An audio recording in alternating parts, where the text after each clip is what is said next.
தமிழ்நாட்டில் முருக பக்தர்கள் மாநாடு என்கிற பெயரில் மதவாத அரசியல் கணக்கை தொடங்கி இருக்கிறது இந்து முன்னணி அமைப்போடு பிஜேபியும்.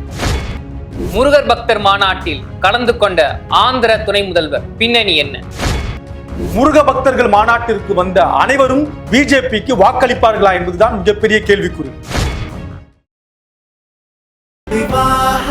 மணப்பெண்ணின் பிரத்யேகமான திருமணம் Vivaha the Chennai Silks. Periyar Maniammai Institute of Science and Technology, Thanjavur. The world needs you. Powaco 5G.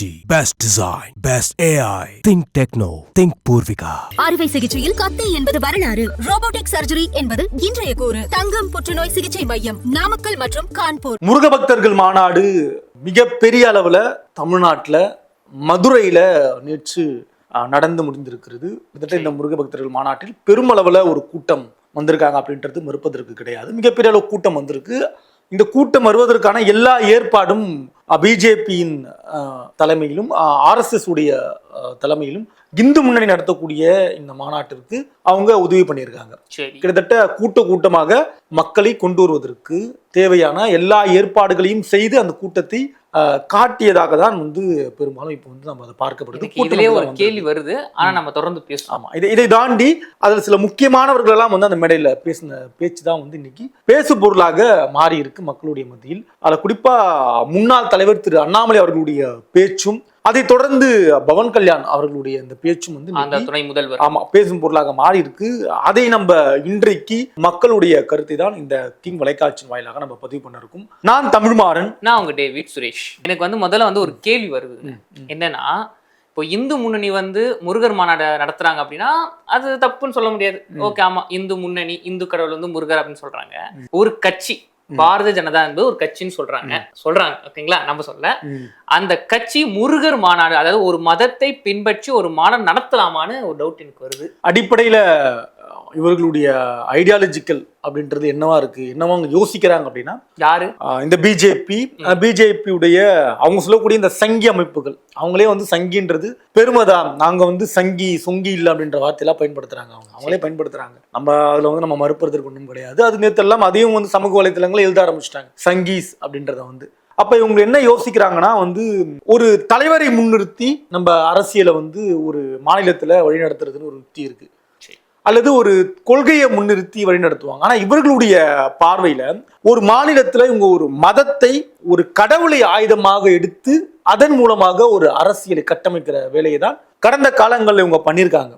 அது உங்களுக்கு சில தகவல்லாம் ஆமா, மற்ற மாநிலங்கள்ல இவங்க கடவுள்களை எடுத்தும் அரசியல் பண்ணிருக்காங்க. அது உங்களுக்கு தெரியுமா எப்படி பண்ணிருக்காங்க? ஆமா, கல்கத்தான்னு எடுத்துட்டீங்கன்னா காளிதையை வச்சு பண்ணுவாங்க. கல்கத்தா காளி. கேரளா அப்படின்னு போனீங்க வச்சுக்கோங்களேன், அங்க ஐயப்பனை வச்சு பண்ணுவாங்க. அப்புறம் ஒரு இஷ்யூ கூட வந்ததுங்களே, பெண்கள் ஐயப்பன் கோயிலுக்குள்ள போகக்கூடாது அப்படின்னு சொல்லி. அப்படியே நீங்க நம்ம கொஞ்சம் கீழே இறங்கி வந்தீங்கன்னா திருப்பதி அங்க போனா பெருமாளை வச்சு அரசியல் பண்றது. சமீபத்துல லட்டுல பிரச்சனை பண்ணிட்டாங்க. லட்டுல மாட்டு கொழுப்புகள் சொல்லுவாங்க, நட்டுல வேட்டு வச்சுன்னு, அதுதான் லட்டுல வச்சு. ஆமா, அது பெரிய அப்படியே மாத்தி போட்டுக்கலாம். லட்டுல வேட்டு வச்ச மாதிரி பேசியிருக்காங்க. அப்படி இங்க தமிழ்நாட்டுக்கு மதச்சார்பற்ற ஒரு ஸ்டேட் சொல்லலாம்ல, இங்க எம்மதம் சம்மதம் சொல்ற ஸ்டேட். இங்க என்னடா வச்சு பண்ணலாம்? இங்க இல்ல, இந்தியா முழுக்கமே இந்தியாவே ஒரு மதசார்பற்ற நாடு. அது தமிழ்நாடு ஒரு எடுத்துக்காட்டு. அதுல தமிழ்நாடு இன்னும் முற்போக்கா இருக்காங்க. நீங்க மற்ற மாநிலங்கள்ல ஒரு கடவுள் பேரால, ஒரு மதத்தின் பேரால நீங்க அரசியல் செய்யலாம். ஆனா தமிழ்நாட்டில் ஒரு கடவுள் பேராலையும் ஒரு மதத்தின் பேராலையும் அரசியல் பண்ண முடியாது. இவங்கன்னா இங்க அரசியலாக பார்க்கப்படுவது கல்வியும் வேலை வாய்ப்பும் இடஒதுக்கீடும் தான் தமிழ்நாட்டுடைய முக்கியமான அரசியல். ஆனா அதுக்கு விதை போட்டது அதுக்கு முன்னாடி இருந்த இயக்கங்கள் தான். அது நீங்க ஆளுகிற திமுகவும் அல்லது ஆண்ட அதிமுகவும் இருந்தாலும் கூட உங்களோட போட்டி என்னவா இருந்திருக்குன்னா, கல்வியை நாங்க வளர்ச்சியா காட்டுறோம், வேலை வாய்ப்பை நாங்க காட்டுறோம் அப்படின்னு அவங்க இடஒதுக்கீடு சம்பந்தமான விஷயங்களை முன்னிறுத்தி இப்படி ஒரு அரசியல் பண்ணுவாங்களே தவிர, மதத்தை அடிப்படையாக வைத்து தமிழ்நாட்டில் ஆண்ட கட்சிகளும் ஆளுகிற கட்சியும் இதுவரைக்கும் பண்ணதில்லை. ஓகே, இதுக்கு இடையில மாநாடு நடத்திருக்காங்க. இதுல நீங்க சொன்ன மாதிரியே அண்ணாமலை அவர்கள் கலந்துருக்காங்க. எனக்கு இன்னொரு டவுட்டும் வருது, ஏன் அண்ணாமலை அவர்கள் கலந்துக்கிட்டாங்க? ஏன்னா முருகர் கோயில ஆடு பலியிட மாட்டாங்களே. எனக்கு தெரியல. உள்ளபடியே பல அதாவது இதுக்கு முன்னாடி இந்த முருக வழிபாட்டுல பலியிடுறதுன்றது இருக்கு, இல்லாமலாம் கிடையாது. அப்போ கட்டாயமா ஆட்டை பலியிடுவாங்க, அதெல்லாம் மாற்று கருத்தே இல்லை. ஆனா இப்ப ஆட்டை பலியிடுறது இல்லை. அதனால வேணா அவர் மேடைக்கு வந்ததாக நீங்க சொல்லலாம். நான் ஆனா சொல்றேன், அதுல மக்கள் அது அப்படி சொல்றாங்கப்பா. செய்தி கிடையாது. என்ன இழுத்து விட்டு போறாதீங்க. அப்படியும் எழுதப்படுது. அவங்க ஆமா, எழுதப்படுது. இப்பெல்லாம் வந்து ஆட்டை பலியிடுறது இல்லை அப்படின்றதுக்கு சிறந்த எடுத்துக்காட்டு இதை பாருங்க, அண்ணாமலை மேடையில உட்காந்துட்டு இருக்காரு அப்படின்றத அப்படி நீங்க சொல்றீங்க. சமூக ஊடகங்கள்ல எழுதுறாங்க. கூட. இதுவோ போட்டு போயிட்டு இருக்கு. சில முறை பக்தர்கள்லாம் என்ன சொல்றாங்க, ஆட்டை பலியிடுவது என்பது வழக்கத்துல இருக்குன்றாங்க. இன்னொரு தரப்பு அதெல்லாம் அப்படிலாம் பலியிடுறதே கிடையாதுங்க. ஆனா முருகன் கடவுள் தமிழ் கடவுளாக நீங்க முருகனை பார்த்தா ஆட்டை பலியிடுறது நியாயம். சரி. ஆனா நீங்க அதே முருகனை சுப்பிரமணியனா பார்த்தா, சுப்பிராமணியனா பார்த்தா நீங்க வந்து ஆட்டை வழியிட முடியாது. இதுவே சிக்கல் இருக்கு. இன்னும் ஒரு படி மேல தமிழ் கடவுள் வார்த்தைக்கு வார்த்தைக்கு சொல்றாங்கன்னா சனாதனத்தோட கொண்டு வந்து முருகரை இணைக்கிறாங்க. சனாதனம் என்றது ஒரு வடமொழி சொல், சான்ஸ்கிரிட் சொல்லு. இதுக்கும் அழகான தமிழ் கடவுள் முருகனுக்கு என்ன சம்பந்தம் இருக்கு அப்படின்றதையும் கீழே கேட்டுட்டு இருக்காங்க. அதனாலதான் நாங்க உங்களுக்கு சங்கின்னு சொல்றோம் அப்படின்றதையும் வந்து எழுதிட்டு இருக்காங்க. ஓகே, இப்போ இப்படி இருக்க இந்த முருகர் பக்தர்கள் மாநாட்டை வந்து யாரா கலந்துட்டாங்க பாத்தீங்கன்னா நிறைய முக்கியமான தலைவர்கள்லாம் கலந்துட்டாங்க. அதுல முக்கியமா நம்ம பக்கத்து ஸ்டேட் ஆந்திராவின் துணை முதல்வர் பவன் கல்யாண் அவர்கள் கலந்துட்டாங்க. ஏன்னா உங்களுக்கே தெரியும், இந்தியாவோட அந்த பிஜேபி அரசு வந்து தொங்கும் பழமா தொங்கிட்டு இருக்கு. ஒரு தூண் வந்து இங்க ஆந்திரால இருக்கு, இன்னொரு தூண் எங்க இருக்கு, பீகார்ல இருக்கு. இந்த 2 தூண்ல ஒரு தூண் தான் ஆந்திரா. அங்க இருந்து இந்த மாநாட்டுக்கு வந்து கலந்துக்கிட்டாங்க. அவர் வந்து ஒரு மாசான ஸ்பீச்சை பேசியிருக்காரு. அவர் எப்படி ஆரம்பிச்சிருக்கான்னு பாத்தீங்கன்னா, மதுரை வந்து ஒரு புண்ணியமான ஒரு பூமி. எதனால தமிழ்நாட்டிலேயே? ஆமா, தமிழ்நாட்டில். மத்த பூமி எல்லாம் பாவம் செய்த பூமியான்னு கேள்வி கேட்பாங்க. அது எனக்கு தெரியல. திருநெல்வேலிக்காரனுக்கும் வரல, மதுரை புண்ணியமான பூமினா எங்க ஊரு என்ன கேள்வி கேட்பாங்களே. ஆனா அது விளக்கம் தரமா அவர் பேசியிருக்காரு. இப்போ இந்த நிகழ்ச்சியை நீங்க எடுத்துங்க வச்சுங்க, ஒரு 3 மணி மேல அளவுதான், 3 மணிக்கு மேல நல்ல ஒரு கோலாகலமா ஆரம்பிச்சிருக்கு. ஒரு பச்சை கலர் வேஷ்டி, பச்சை கலர் துண்டை போட்டுக்கிட்டு வந்து அப்படியே மாசம் வந்து மேலே ஏறி வந்து பேச ஆரம்பிச்சிருக்கு பவன் கல்யாண் அவர்கள். இந்த பச்சை கலர் ப்ராப்பர்ட்டில அண்ணன் சீமான் ஓடுதுல. ஆமா ஆமா, எடப்பாடி அவர்கள் கூட எடுத்துக்கலாம்ல.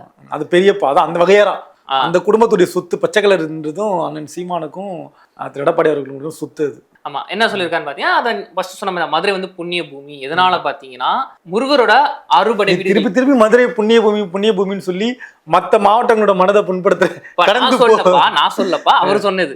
அவர் வெளியூருக்காரர் வந்து சொல்லிட்டு போயிடுவாரு, நீ உள்ளூர்ல நம்ம நடமாடணும்ல.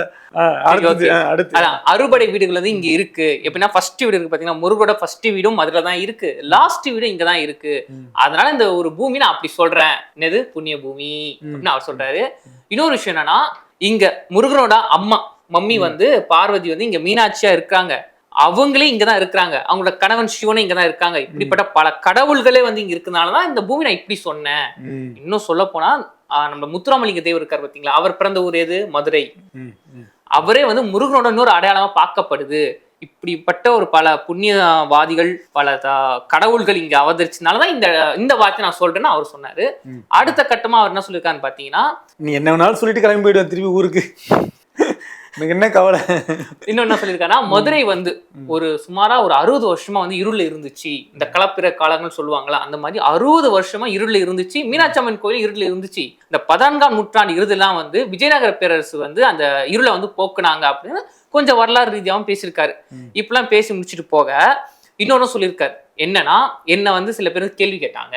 என்னன்னா, நீங்க யாரு, தமிழ்ல இப்படியே தமிழ்ல கேட்டிருக்காங்க. இந்தியா இருக்கலாம், தெலுங்கா இருக்கலாம், சான்ஸ்கிரிட்டா இருக்கலாம், ஏதோ ஒரு லாங்குவேஜ் கேட்டிருக்காங்க. நீங்க யாரு, ஏன் இதுல கலந்துக்கிட்டீங்க? அவர் என்ன சொல்லியிருக்காருன்னா, அதாவது நீங்க யாரு, ஏன் இந்த மாநாட்டை வந்து இங்க தமிழ்நாட்டில் நடத்துறீங்க, குஜராத் உத்தரப்பிரதேச அங்க நடத்தலாமே, அதெல்லாம் வந்து தமிழ்நாட்டில் நடத்தணுமா அப்படிலாம் கேள்வி கேட்டாங்க. இதெல்லாம் வந்து ஒரு முரண்பாடா இருக்கு. கடவுள் முருகன் வந்து இங்க மட்டும் முருகன் கிடையாது, ஆந்திராவிலையும் முருகன் தான், கேரளாவிலையும் முருகன் தான், அவர் வந்து எங்கேயுமே இருப்பாரு. அதனால மாநாட்டம் இங்க நடத்துறோம். அப்புறம் அறுபடை விட தமிழ்நாட்டிலேயே முடிச்சிட்டாரு முருகன்.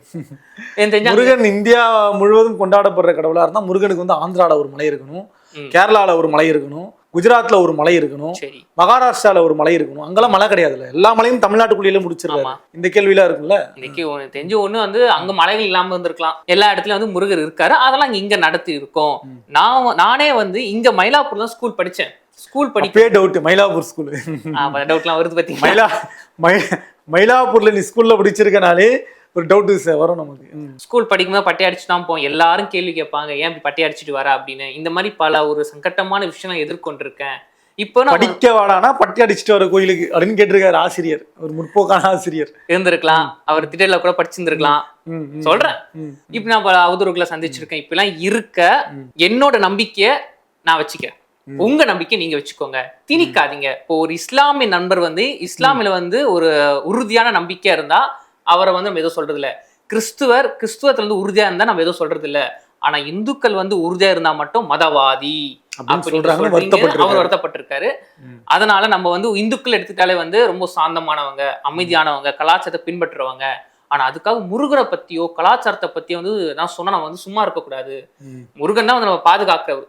முருகனை பாதுகாக்க முடியாது. ஆனா அதுக்காக நம்மள பாதுகாத்த முருகனை ஏன்னா ஒரு பிரச்சனை வரும்போது நம்ம கேள்வி கேட்கலாம்ல. ஒரே குழப்பமா இருக்கு அப்படின்னு அவர் சொல்லி யார பாதுகாக்கிறானே தெரியல. அவர் என்ன சொல்றாருன்னா முருகன் நம்மள பாதுகாக்கிற, நம்ம பாதுகாக்க தேவையில்லை. ஆனா இதுவே முருகனுக்கு கோபம், ஈகோ. நான் தான் அகில உலகத்தையும் படைத்து உன்னை ஆளாக்கி பாதுகாக்கிறேன், ஆனா நீ வெளியே போய் விளம்பரம் பண்ணிட்டு இருக்க, நீ என்ன பாதுகாக்கிறதா அப்படின்னு முருகன் கோபப்பட மாட்டாரு. கண்டிப்பா படாரு. லாஸ்டா ஒரு பஞ்சு சொல்லி முடிச்சிருக்கேன். என்னன்னா சாது மிரண்டால் காடு கொள்ளாது. காடு கொள்ளாதா பொல்லாது பொல்லாது அப்படின்னு அவர் சொல்லி முடிச்சுட்டு போயிருக்காரு. அதன் என்ன சொல்ல வர்றாருன்னா இந்துக்கள் சீண்டக்கூடாது, இந்துக்கள் வந்து தொடக்கூடாது, பிரச்சனை பண்ணக்கூடாது அப்படின்னு சொல்லியிருக்காரு. நீ வந்தேன் சொல்லி முடிச்சுட்டு ஊருக்கு போயிட்டேன். இந்த ஊர்ல இருக்க பிரச்சனை இந்த ஊர்ல தானே தெரியும். சரி, இது இருக்கட்டும். இப்போ பிஜேபியில புதிய கட்சி ஒருத்தர் ஆரம்பிக்கணும்னு சொல்லியிருந்தாரு அண்ணாமலை. அவர் என்ன பேசியிருக்காரு இதுல? அண்ணாமலை வந்து ரொம்ப அறிவுபூர்வமாக பல விஷயங்களை இந்த மாநாட்டில் பேசியதாக நம்பப்படுகிறது. அதையெல்லாம் பேசி நம்ம நேரத்தை வீணாக்காமல் இதோட நிகழ்ச்சியை முடித்துக் கொள்ளலாம். நான் தமிழ்மாறன். நான் உங்க டேவிட் சுரேஷ். மணப்பெண்ணின் பிரத்யேகமான திருமணம் Vivaha the Chennai Silks. Periyar Maniammai Institute of Science and Technology, Thanjavur. The world needs you. Powaco 5G. Best design. Best AI. Think Techno. Think Purvika. அறுவை சிகிச்சையில் கத்தை என்பது வரலாறு. ரோபோட்டிக் சர்ஜரி என்பது இன்றைய கூறு. தங்கம் புற்றுநோய் சிகிச்சை மையம், நாமக்கல் மற்றும் கான்பூர்.